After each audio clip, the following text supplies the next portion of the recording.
So Israel is, for example, banning the UN Special Rapporteur on Human Rights, Richard Falk. It's also banning the UN Special Rapporteur on torture.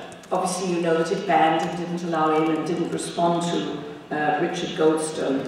Hasn't spoke about the disappearance in the night of people. This is becoming, I hate to say, almost commonplace, but along with our death squads, which they call extrajudicial assassination, people are disappearing in the night, and the names we know are the names we know.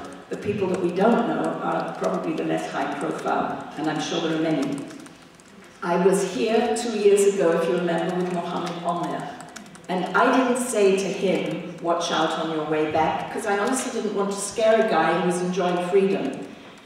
But that was my gut feeling at the time, is, my God, I hope he gets back in okay. And he didn't. They tortured him, and he had to have serious, for a year-long treatment in Holland, where he still is.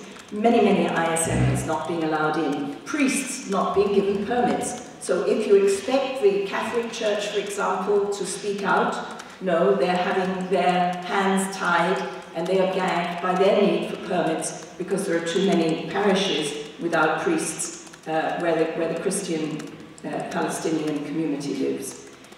Even members of the European Parliament aren't allowed to go into Gaza.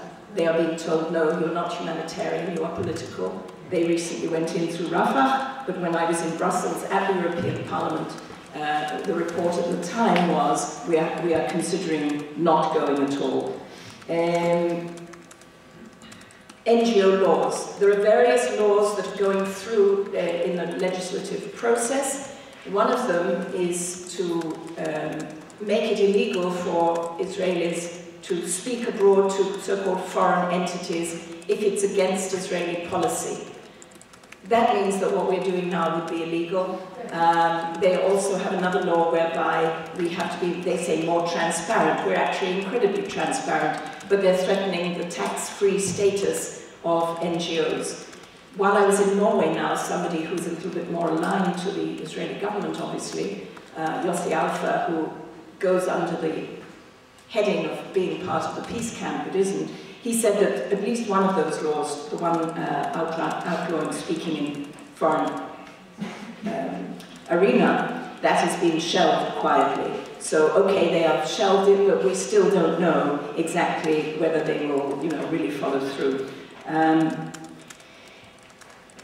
Halim Zorbi, I told you earlier that her citizenship is at risk at the moment because she went on the Navi Marmara and is speaking out, including being physically attacked in the Knesset.